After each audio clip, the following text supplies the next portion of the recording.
Hello, this is Beastieball Any with Kichik. We are going to be submitting as both like individual runs and also a starter race, which would be incredibly exciting. But either way, we're just going through our character creation real quick right here. So as soon as I hit that finish button, time starts. We're going to run straight up here and start the first cutscene, which is a fight with young Riley here. Riley is, of course, transgender. It is very important to mention this. And so we don't have a second beastie at the moment, so we lose the first point automatically. But then a second beastie shows up. And this is going to be a little bit interesting, and we lose a little bit of time to other routes here, as we actually need to win this point with Sprecko in order for our beasties to develop a very specific type of relationship, which we'll get into later. You'll see us do that a couple more times in the early game here. Here we're just picking up a shiny object that sells for a little bit of money, so we can buff some stats later at a gym. Right up here, getting into Reese, we see an awful pattern with the wild encounters, meaning I have to run all the way around them in order to talk to him and then get to this encounter with Noir, who is a guardian, and a random wild. Sephirin is one of the two faster ones to find. I think it's somewhat debatable because this route is very new and we're still doing all the math as to, like, whether having a little bit more money from having a Shuga there and getting some research done would make the Crown series at the end a lot faster.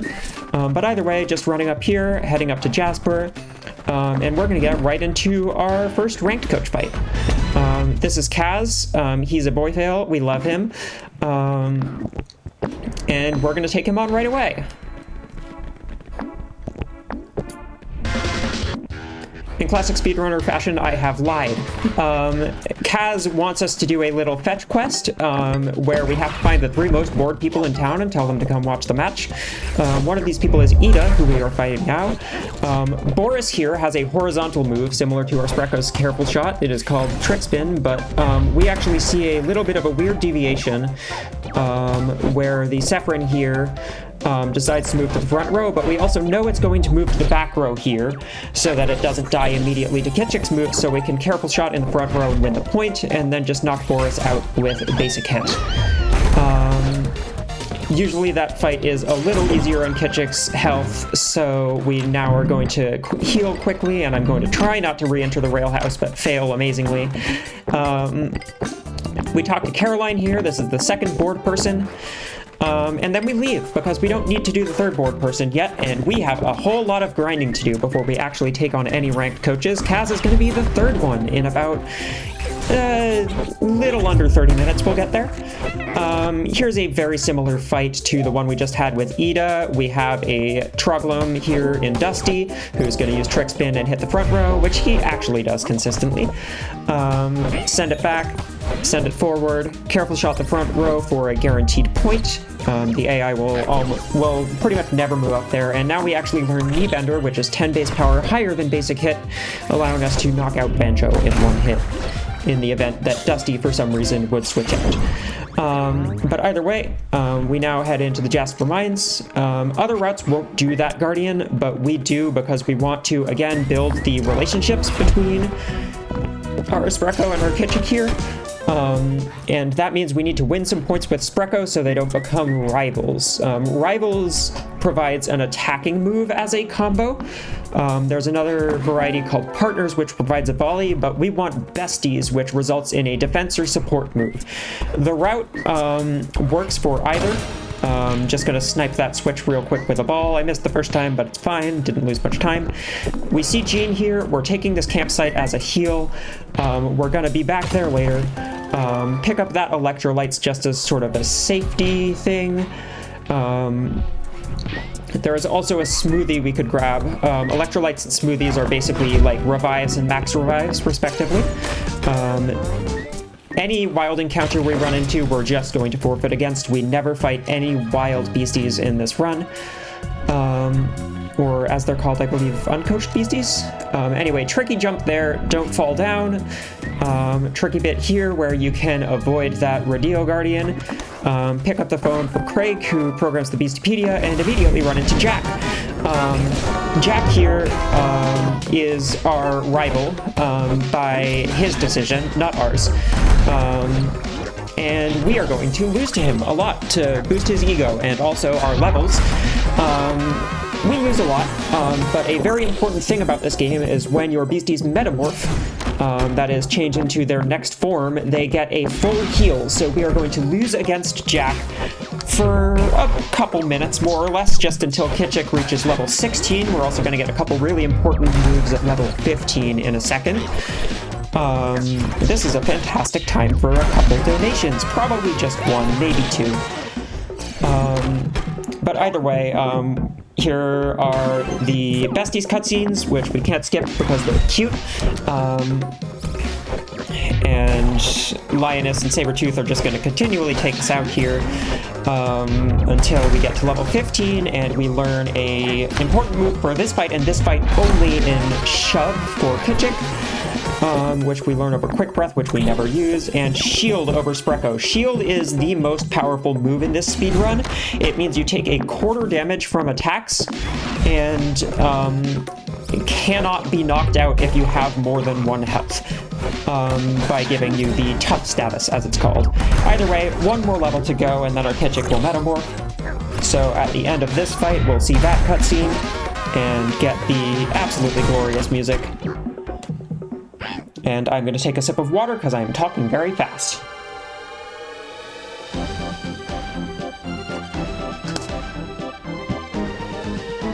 Apologies if that came through on the mic.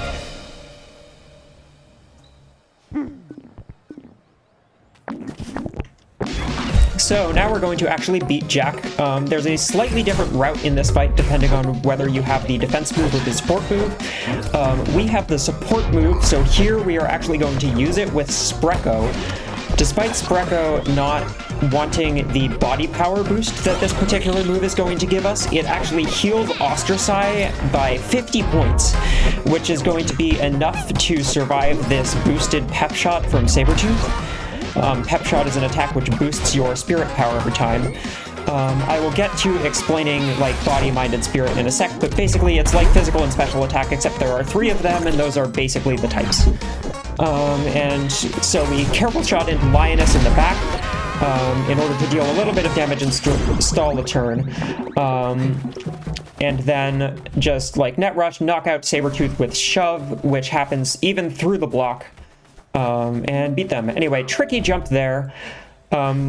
Lioness doesn't look like it's going to take enough damage, but it does because Dig'em, or Sabretooth there, has an ability which causes its allies to take 25% less damage. Anyway, picking up a very important item there in the Super Athletic Spray, which will double our experience bonus for about, I forget exactly how long. I think it's 5 minutes outside of battles. We are going to grind a lot with that. Anyway, another ball hitting the switch. It's a little precise, so you really don't want to miss them, because then you have to go fetch the ball. But either way, we are starting the other part of the story that isn't Wrecked Coaches here, which is the arc of Reese, one of our other friends in the story. Reese is here with Celia. They form most of the Beastie Research Society, and we are going to leave them standing there for 20 minutes. Warp right back to Begonia, run back across this screen. It, I believe, is slightly faster. We haven't timed it yet because this game, if I haven't mentioned yet, came out 8 days ago. And the fact that we have a functional route at all is a miracle. There's still a lot of math to be done and a lot of flow charting for later fights. But either way, we are now navigating down to GeoCity past this Trat. This screen is really awful because there are lots of encounters and we somehow don't run into any. Same with this screen, and we get lucky again. And now we are basically in mainframe. There is another exercise video which boosts our level by 1 here. And now we are going to burn the Super Athletic Spray pretty much immediately, and run into the second encounter with Jack, which we certainly cannot win at our current level, even if we healed, because as per usual, Jack has a lot of spirit attacks on their team, and those deal a lot of damage to Ostraci. Ostracized does not have very good spirit defense. So we are just going to grind a whole bunch of levels here. We're going to go all the way up to level 36, which will take almost 10 minutes. Other people, if we are submitting this as a race, will be doing stuff at this point. They won't be here yet because they'll have gone to recruit a entirely different beastie. The route we're doing here with Kichik actually only uses the 2 beasties, which is very surprising because there is a mechanic in the game called injury, which happens often in casual playthroughs when you use the same beasties over and over again. But instead, we don't actually ever deal with that because we just beat the game a little too quickly to ever have to run into it. Additionally, what makes Ostracize and Spreko here viable as a run is that both of them learn shield naturally, which as we haven't seen yet actually, but we'll see in a while, is very important for surviving attacks and actually winning fights that we really shouldn't have any right to win without manipulating the AI, which, go figure, is a very big part of this run.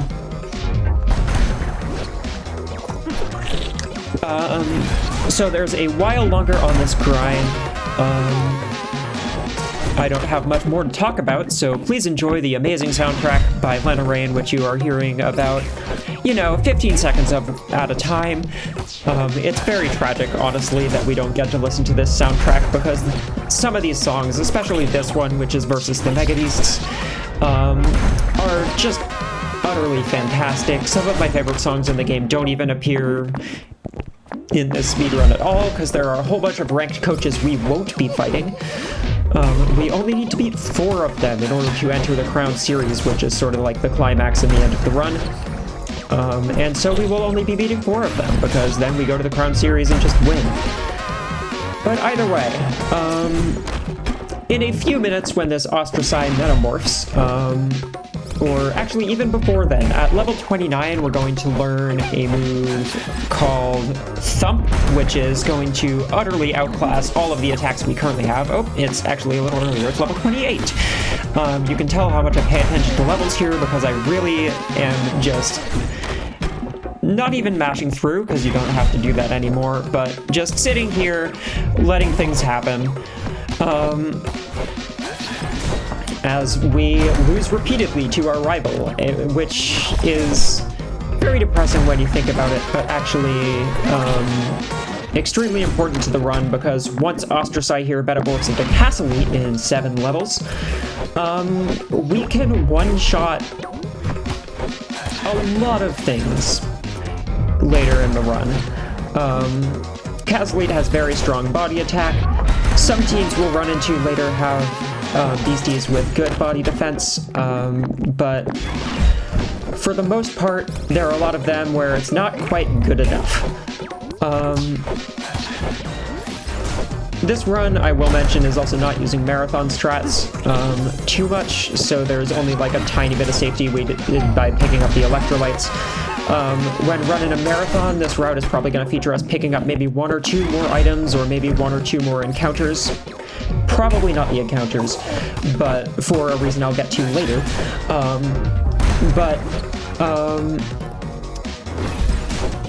Basically, we're going to do some gym training later in order to boost Ostracize level, and also for a very cheap amount of money, boost Ostracize body attack stat to almost the maximum. In this run, we're going to see me get 26 tokens, or 26 points into that stat, which is a lot. It's not quite good enough for certain situations, but as we'll see later, it won't end up quite mattering in this run. And I'll talk about that when we get to the Crown Series, because until then, everything is not trivial. There are some fights which are quite a bit of work to win. But there's a lot of trivial stuff along the way because we're going to learn Launch in a couple levels, which is a 100 base power move where Thump is 90, which shifts you to the front row. So you may have seen our Kichik, when it was a Kichik, use Net Rush a couple times, which is a volley which sends the user to the net. Oh, that's something I haven't explained yet. You take 50% less damage when you're in the back row and deal 50% more damage when you're in the front row. So you'll often see beasties shifting up into the front row on offense when they want to do a lot of damage, and shift into the back row when they don't want to take damage. There's going to be a lot of weird positioning we do at certain times in the run, even leaving some lanes open because we want to defend against things. I will get into that a whole bunch more when we get there. But again, I've been yapping a lot and need to take a break from talking because I still have 40 more minutes of this run to commentate. So just a few more levels to go.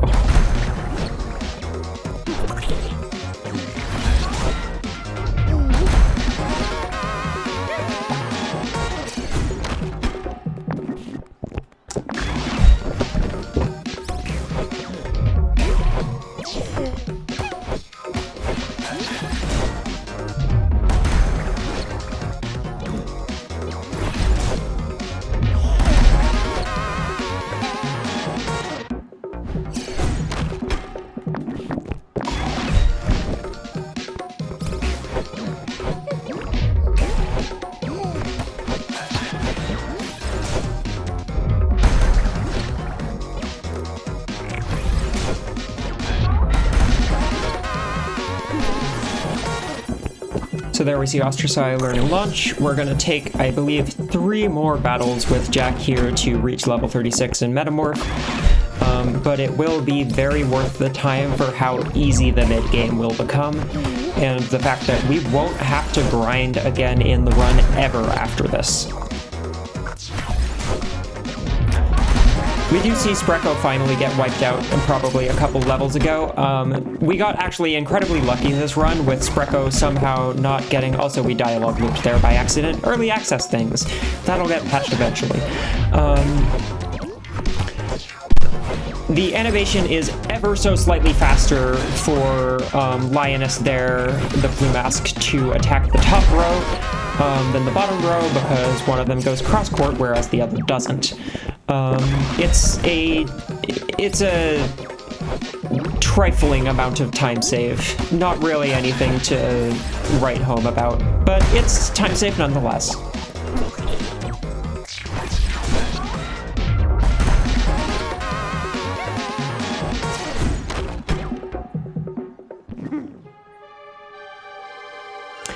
And here's our final, not our final Metamorph, our second to last Metamorph. Final Metamorph that our Kichik will go through, all the way up into Castle Eat, who's beautiful and also mischievous, which doesn't really accurately describe their playstyle. Their affectionate nickname for this route in the community is currently Big Bonko, because Castle Eat does a lot of big bonking of the opponents. So there we see Launch just utterly obliterating Jack. And now we are going to head down through the rest of GeoCity here, avoiding any wild encounters as we go through this currently unfinished area. Don't quite manage to skip that Guardian there. It is possible, but it's not a huge time loss if we hit it. That Platypulse, though, a little more annoying, especially since it got the serve on us and we had to wait for that before we could forfeit. But the lost HP won't particularly matter. Snipe that switch on the way down. It always feels really good to hit that trick. Run straight through Kakelikot Beach here. Again, skipping the Guardian with a forfeit. If you forfeit or leave any battle, there's a little bit of time where you can just run through any encounters and be fine. jump off a cliff, and don't break our legs because there's no fall damage here, and pick up these spa salts, which are going to be very important in a bit. In the meantime, here's Gene again. Gene has a few wild beasties. They can be annoying sometimes, so we like to come here now, because we're going to be warping somewhere right after this anyway, and we actually need to obtain an item from Gene called the King's Letter in order to do something in a moment. But either way, we get a little bit of money off of that. Sometimes you can get some research, like extra research money off of that, which is always lovely. Here we have the money that we've built up to rent a boat, and we're now going to cross the Chroma Sea after beating, once again, this Guardian. You can't skip any Guardian at a dock, unfortunately, because you are not allowed to dock or set sail while one is chasing you. But it's a trivial fight, as per usual, so no issues there. And we are going to head on down towards Ceres Atoll, stopping by Chartreuse on the way. Run into that gullet there, which is a little unfortunate with the placement, because the fastest thing to do in this spot is just hold down left, and that rotated me directly into the gullet. We've got a Guardian here with Gary, who is possibly the most annoying Guardian in the run, simply because he uses that beautiful move called Sting, which means that Cathlete now can't do anything other than free ball, and volley sometimes, but can't do anything other than free ball on the serve. So that means we have to wait out here while the opponents attack a bit. It's consistent time loss, at least. We always lose this time, so there's no RNG involved. Occasionally later there will be a little bit of randomness, and we did see one earlier with the Ida fight going not as planned. But either way, here we are in Chartreuse, and we're going to head over to the Mermaid Club, where we will find another ranked coach we'll fight later, which is Sun Tzu. There's a little bit of a sort of text-based adventure-ish quest here, where we end up in a fight with Sharon, who is the bouncer of this club, and is guarding a private area, which we will now go right up to. We also splashed some water on our face because our face is very dirty from being a Beastieball coach all the time. This will allow us to hit the dance floor later. But anyway, here's Sun Tzu. We are now, of course, going to the dance floor to dance with him for a while.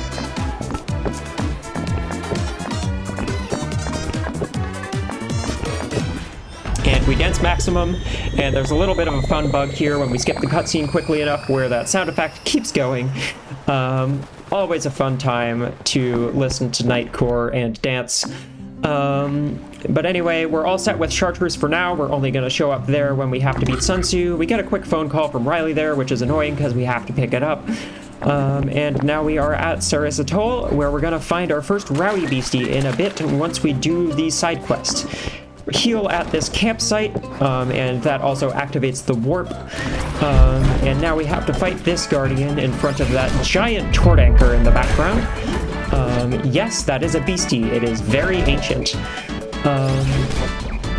As per usual, nothing to write home about in these battles. We are simply using launch and knocking whatever is in front of us out. We get a quest item from the Tor Anchor there.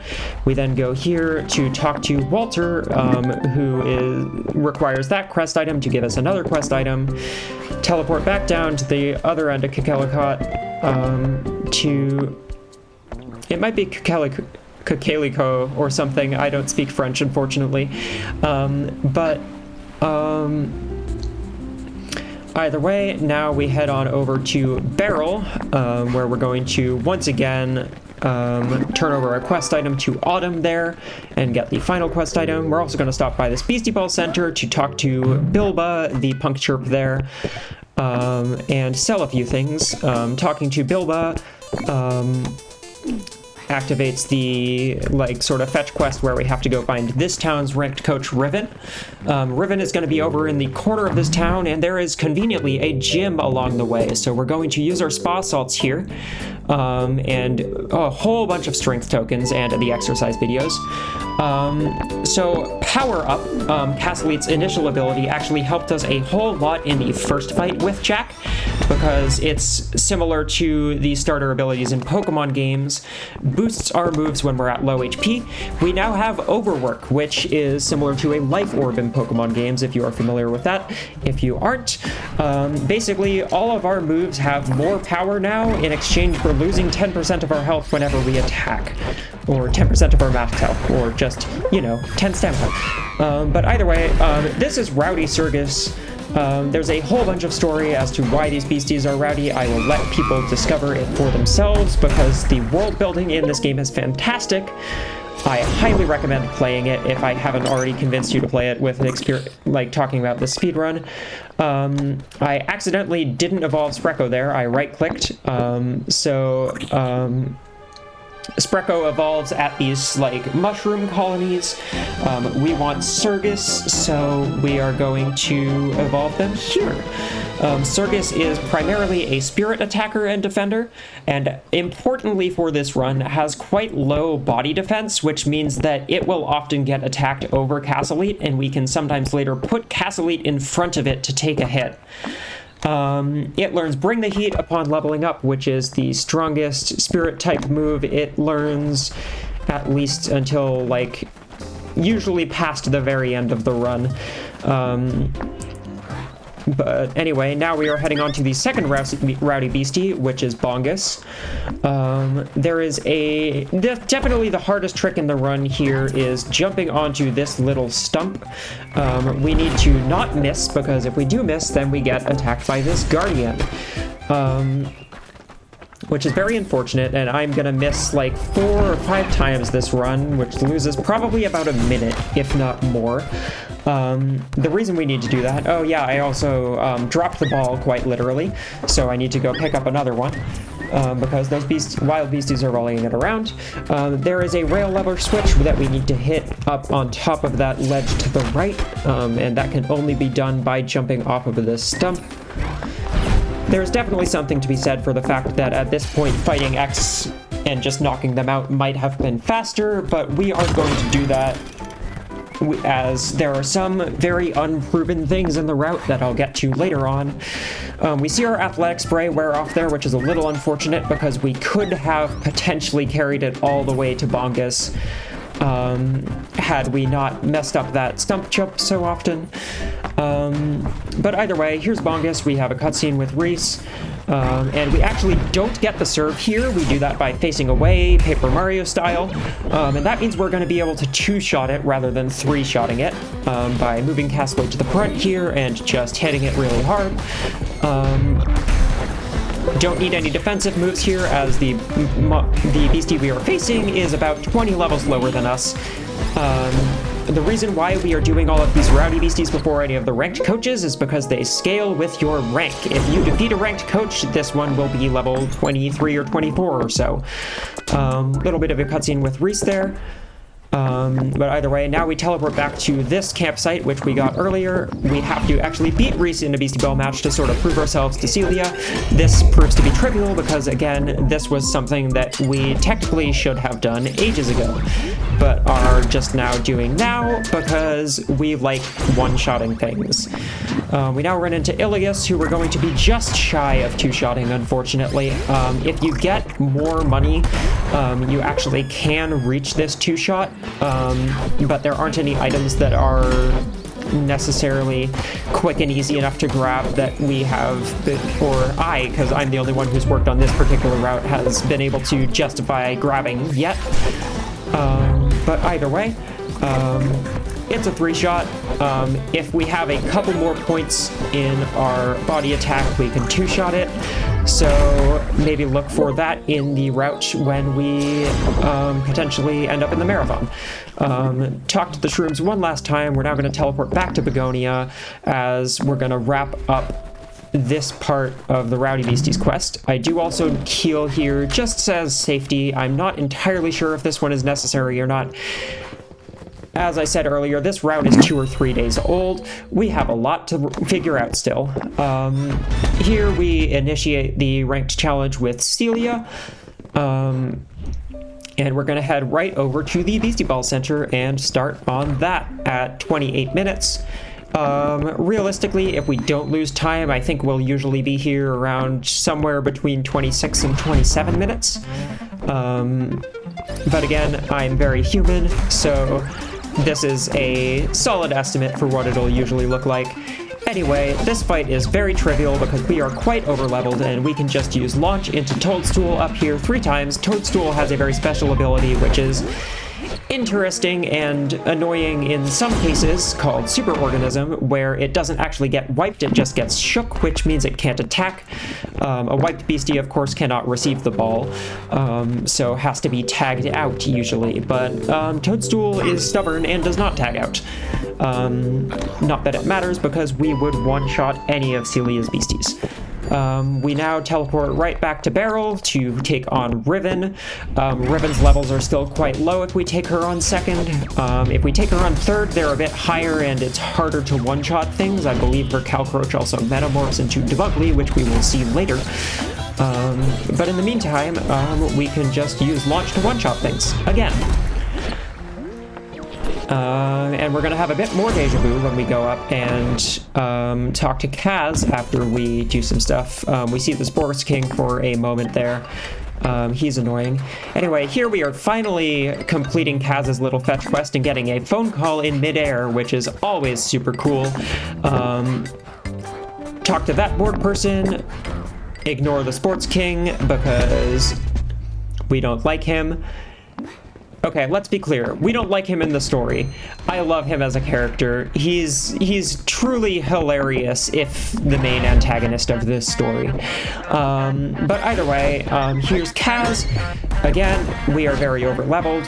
We can one-shot a lot of stuff here, and are going to do so. We don't attack the Sekron first turn because it will always use shield to try and, you know, waste our time. But then it is angry, which is a status condition that we will run into a lot later when we start using shield. Sports King again, and Barnes McBride, there's a very fun dialogue there, which is like, whoa, player has places to be, because we got here in a specific amount of time, which is I think under 45 minutes, but maybe getting patched to be under an hour. There's a very annoying fight where the damage is completely randomized because the Sports King is experimenting with how to make the game more interesting and everyone thinks it sucks. But either way, here we are at Sun Tzu. Sun Tzu's a little tricky because we can't knock out any of them, but we're going to see our combo move for the first time in a while here. This only happens if we have the support move. If we have the defense move, we still need to shield Zergus, so we can't actually use it. But that allows us to knock out Boxer here, who is a crawler. And then we knock out Quarters on the serve, and we'll also knock out, whoever this is, Pong on the serve. And that is Sun Tzu, so that is all of the ranked coaches we need to beat the game. Now we're just going to teleport over to GeoCity and do some of the final events before the Crown Series. Reese shows up there. We're going to see him again in a moment. We go and register for the Crown Series in the League HQ. We're going to go unlock a warp point now so we can warp to it later. Get another couple annoying phone calls from our friends, which are, you know, very important to the story, so they're not really all that annoying. But as soon as we enter that screen, we unlock the zip station, and are now going to travel back to mainframe and head down and find Reese in this park. There's a little bit of routing to do still, in that it might be faster to not actually unlock that zip station at all and just do this fight after the fight that comes after it, but we have not labbed that yet, and we know this works. So we're going to deal some damage to Jim on the serve there, and then Jeremy is going to whistle, which means we can't attack anyone other than him, which is annoying, but in this case doesn't matter because we can just knock him out from the front row, and then knock out Jim on the next turn when Jeremy is forced to tag out. Jared in the back is also an easy knockout, so we never have to deal with Jeff at all. We're now going to teleport back to Rutile and run into Riley, who wants to talk to us. And leave if you don't want story spoilers right now. Riley, our best friend, is in fact Jack, and has been all along. she is very jealous of us being in the Crown Series because it's always been her dream as well. So now we are going to battle her for the right to represent Rutile in the Crown Series. Do a nice shield there as Manticore here, who is a Hopra, will deal a whole lot of damage to Castle Elite if we don't.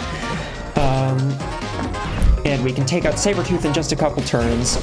The fight gets more interesting here. There's quite a flowchart depending on whether the Bendiva Panther here or the Beald, whose name I forget, comes out first. The Bendiva coming out first is sort of better, but also questionably so. Since I don't have the full flowchart written out yet, we actually lose some time because of it here. It would have been faster if the Bendiva came out because the Beald came out first, because I actually know what to do in that case. Either way, I shield Castle Elite as per usual. The AI is going for the KO it knows it can get, except it can't because we can react. We're now going to try to knock out Ocelot, but unfortunately Sabretooth has recovered, which is why Beald is a little annoying to see first. And now we're going to move Castle Elite to the side to intentionally lose a point. We get a little more experience from this, but most importantly, Castle Elite isn't wiped, and then we can use shield again, because as per usual, the anger turns mean you have to reset shield quite frequently.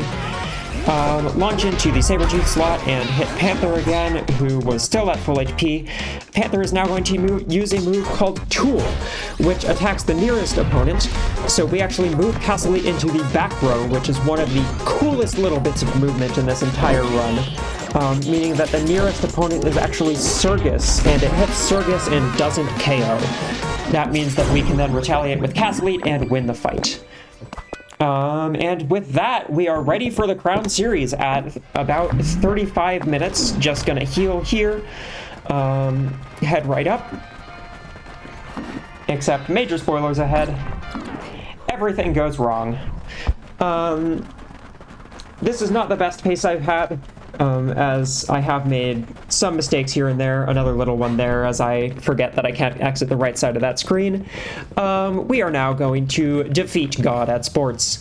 And so here is where the Beastie relationships pay off, because there is a development in the relationship which seems to consistently happen here. We haven't fully worked out why, but it happens here consistently, and it gives our Beasties a power boost. So we are now going to have basically 50% more damage on Shloom here for the entire fight. And here you're going to see us moving Castle Elite in front of Surgus a lot, because of the fact that Castle Elite can in fact take body attacks extremely well where Surgus cannot. So Shloom will go for the easy KO quite often. Here it's not going to see a KO, it's just going to see a lot of damage, so we're actually going to block it. And now use our combo move to actually heal the tired off of Surgus, which is very important. Get a whole bunch more damage with Bump. And once again, sort of loop this shield and putting Castle Elite in front. Something we haven't seen yet is the Rowdy mechanic, where this attack on this turn is going to deal damage to both of our Beasties. But since we know it's going to attack into Surgus, we can just shield and take very little damage. Castle Elite is currently tired, so we do have to bring the heat with Surgus. And then we repeat the loop of moving Castle Elite in front, except there it actually saw a KO on Castle Elite. So we actually lost that point. We lose a little bit of time here as I try and figure out, okay, what went wrong? What do I have to do now? And the answer is Surgus still takes a hit, so we are fine. We can just move Castle Elite up to the front row, refresh, and thump again. Doesn't quite get the knockout, but Bring the Heat is 1 point away from not being able to knock us out here, which is very lucky. Also, an important thing to note is that we lost our boosts when the point ended. Boosts only last for the duration of a point, so that's why we aren't dealing as much damage. But either way, we just barely take down God. There's a nice dialogue with Riley where she says basically, "Wow, watching you defeat God at Sports was so awesome." But either way, we quick travel now that we can again, and are ready to take on the Crown Series after buying just a few restoration items, not any protein bars, we don't need those.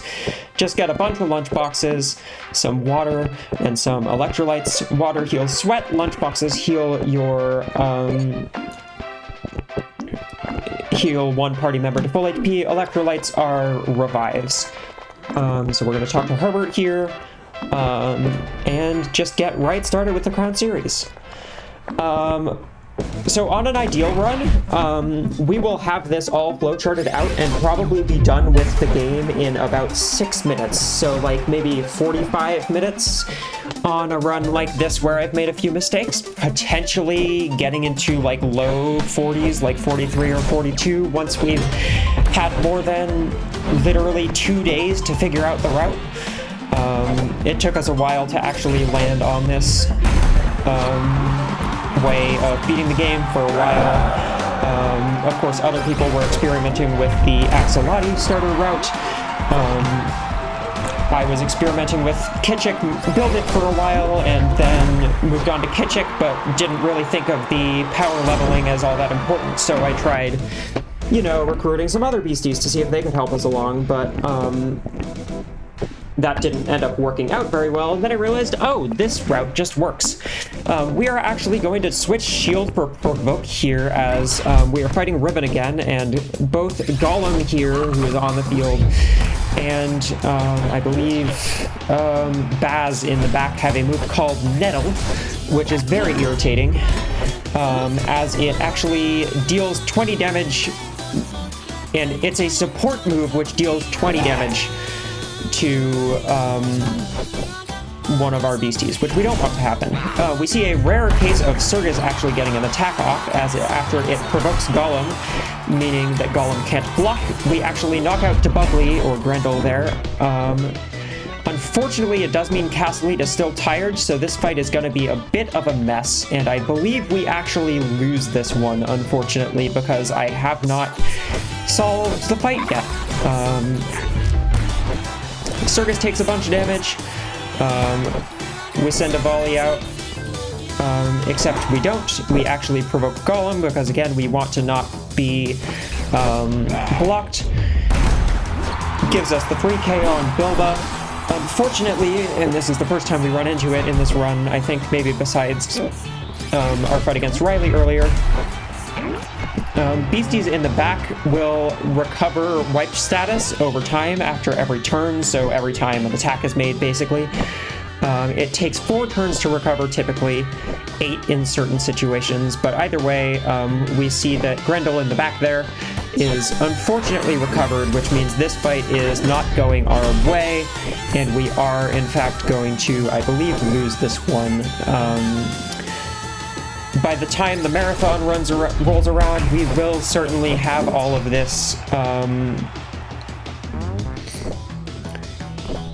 We will certainly have all of this incredibly well flowcharted. But either way, we see Golem using Nettle there, and Castellite is at 0 health, which means it is currently drained because it wasn't hit by an attack, so it's wiped for even longer. But either way, we don't have anyone to tag out with. Which means we lose the run. It is very important to never lose in any of the fights. Never lose a point by getting a beastie wiped. So we're going to head right back in and get a somewhat luckier point on the first time of Ribbon after we go through Celia. But either way, we're gonna see the same exact Celia fight. This one is not random at all. We always see the same thing. Moxie here actually kind of seals its own fate by knocking us to the back row, as it means that we can use launch again. Not that it matters, because Thump would also certainly KO Moxie, although you see me second guess myself there because I am so used to just clicking launch in that situation. But either way, same old fight. Goes very quickly. And I believe that since we made the swap already, Surgus still has Provoke on it because that carried over when we lost and forfeited against Ribbon. I remember to heal here. Always very important to remember to heal, which is definitely not foreshadowing. But either way, same thing with Grendel and Golem here. We don't have to use the combo move here because Cazelite didn't get made tired or stressed. Stress becomes tired in one turn. But either way, Bring the Heat knocks out Grendel after we provoke it, but unfortunately Baz switches in because for some reason the AI predicts what we're going to do. Not something I'd seen too often before, but it's not a huge issue. Baz has an annoying move called Feint, which is going to lower our defenses very quickly, but thankfully we can just knock out either Baz or Golem here. I decide to go for Golem because that means that someone else will have to tag in their next turn. Golem has an annoying ability called Slippery, I believe, where if you attack it while it is adjacent to an ally, the attack will hit the ally instead, which basically means we can't knock it out as easily as we want to. But either way, we get the one hit on Bilba there, so everything's good. We immediately swap back to shield on Surgus for this next fight against Marlin, as we will certainly be getting a lot of use out of it here.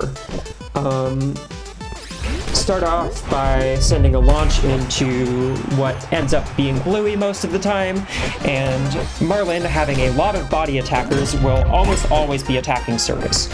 So we're gonna do a lot of shielding. We're actually going to boost Cazelite's damage with the support move here. We're not really caring as much about the combo. We just simply want to get a knockout on this turn. I decide to knock out the wire. This fight isn't really mapped out at the moment. We will be getting there as this route is still in very active development. There is, in fact, a somewhat 50-50. It's unclear exactly what the AI likes to do sometimes. Usually, it will go for the highest damage possible knockout. So Goldie actually could have knocked out our Cazelite there if it wanted to, I believe. But it goes for Surgus because it sees a KO on Surgus, which means we can shield. We now have 2 points, meaning we only need one more. We're going to launch into the Pearl slot, I believe, once I decide what to do here, because, as I said, this fight isn't mapped out. We have to figure it out as we go along. The run would probably be over by now if we knew what we were doing and hadn't lost to Riven. Again, this game has been out in early access for all of like 9 days. I have only been speedrunning it for 7 and only been trying this route for 2. So there is a lot to learn, and the fact that we have it under an hour already is really something special. I do a lot of thinking here as to what Goldie's going to do and eventually determine that the best course of action... Oh, what do I do here? I think I end up shielding Surgus just because, again, it's the highest damage KO, and that turns out to be correct. We do see an annoying move there by Ruby, though, which is Introduce, meaning that Bluey, who was on the bench, actually becomes tough and takes that hit really well, where we could have attacked Goldie. But thankfully here, we can just move Surgus to the side and lose the point intentionally, thus refreshing our anger by letting it tick down again, and we can once again shield Surgus, and we're just going to be able to knock out Goldie after it uses launch to get to the front row. And we're going to attack Bluey here. I forget exactly what happens. I think I make a bit of a read here and attack Goldie, thinking Bluey's going to tag out into Sabretooth, not Sabretooth, that's a different Diggum, Pearl, and successfully get that prediction correct. Eventually we'll have an entire flowchart for every single fight, but for now, felt very good to get that prediction off. This also marks like a little bit of a checkpoint in the Crown Series if we lose from here on out, which I will be doing in this fight because Barnes is the hardest fight in the run. He has a lot of spirit attackers, and Cazelite, usually being in the front row, doesn't like taking spirit attacks. He also has a couple beasties which are very annoying to knock out in that they have just a little too much HP for our current power level. But losing will actually help with that in this case, as it means Cazelite will get some more experience and be able to do a bit more damage. But the scariest thing on this team is definitely that Daredillo in the back, the red armadillo on the left on the bench. But in the meantime, we are also irritated by Danny here, the Demolipede, who has an ability called Watchtower, which takes incoming attacks, so we can't attack Carlos the Blitz Swift, who is a menace. Carlos likes to use Teleport and send his ally to the front row, which is quite annoying. It makes it very difficult to predict what is going to happen here. We are pretty sure that Lewis is going to attack, and I actually get it wrong here, meaning Castlete is knocked out. We note here that I believe Barnes' AI is often more likely to go for the lower damage KO if it sees 2 KOs, which I think very well matches up with his personality. I'm not sure if that's consistent or not, or if he just plays somewhat erratically, because there is like some variable in coaches where they don't always make the best play, or some coaches don't always make the best play. But either way, we can just go right back into Barnes after watching the game over cutscene. Do the same setup, shield Surgus. We don't have the combo quite ready yet. You see me check there because I see it ready after the volley. But either way, here we actually can just straight up knock out Carlos as Danny is going to tag out. Of course, that does mean that Lewis the Daredillo here is going to tag in, which is bad news. Especially with Fernando here, the skip rig, who has an ability called Bouncy, which automatically bounces the ball to their ally when they receive an attack. Either way, I once again have to figure out what the heck Lewis is going to do, and the answer is knock out Castlete. Except it's Fernando that does that, because Fernando also has counter, but we shield successfully. We now get a free knockout onto Fernando, or anyone who might switch in there, and then anyone who switches in here, since we've already weakened the Demolipede, will get knocked out, because now since we have a couple extra levels from losing a couple times, we can knock out the Zephyr there. We are now on to Jean, and you'll notice something, which I foreshadowed earlier. I forgot to heal. I have to think very hard at this fight, which is usually quite free if I haven't healed, but I do end up winning here. Spoiler alert. Foucault here has a move called Rainbow, which always targets the back row, which is very nice, because if it didn't always target the back row, then we would see a lot of damage onto Castlete.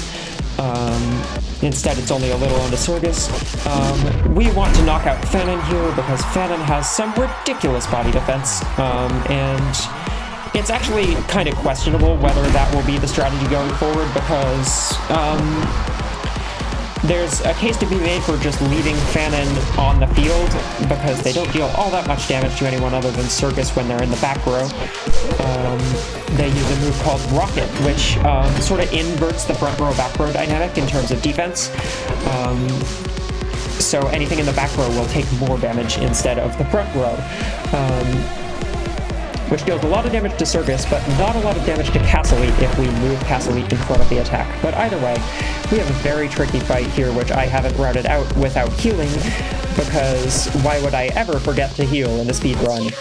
But either way, we are going to survive here. We lose a point intentionally there as Voltaire hits the empty lane where it saw a KO.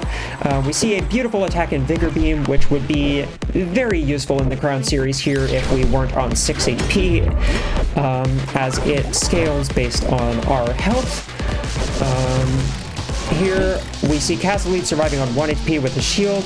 Refresh, which we've had since basically the start of the game, is a incredible volley move for Surgus to have in situations like this.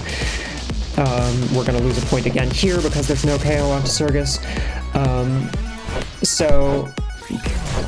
Refresh is incredibly useful with overwork, because it means that we can get a little more health, shield again, and then we just need one more move here. I accidentally moved Surgus to the front row here. I need 2 more moves, I think, but I can refresh again and once more sort of loop the shield. and knock out Beauvoir in the back. So that's Gene. That's the last real fight of the run. He's a lot easier if you remember to heal. But either way, here's Valerie. Spoiler alert, if you care about figuring out how to do this fight, don't listen for the next 10 seconds. We can lose this fight, and it doesn't matter. So we are going to lose this fight very quickly. As quickly, not quite as quickly as possible. I forget to move Circus into the front row, but basically we just want to take as much damage as we can while Valerie is trying to win, and will sort of just beat us into the ground for a while. Either way, this is the last fight. We just need to lose here, so I'm basically just mashing. Again, might have helped with Circus in the front row to be a little bit quicker on the animations and also just get it right quicker. But now it's just mashing as this height meter on the right of the screen builds up, and we lose some points. We get some phone calls during the match because Marlin and Riley have no respect for the fact that we are, in fact, in the middle of a game.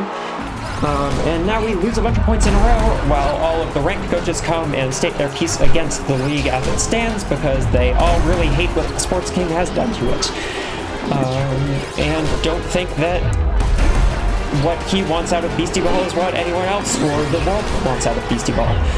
There's a whole bunch of really lovely world building, especially around that shloom that we saw earlier, or God, as we affectionately call him. So I highly recommend playing the game to learn all of that lore, because I don't particularly have time to explain it. As the run's nearly over, we just go down here, we run into a wall for a while because I'm bad, and talk to Riley. And time to go. We see a 54-minute endgame time, slightly more than 54-minute real time. Looks like around 55 minutes as loads are not counted. But yeah, that is Beastieball Any % with Kichik.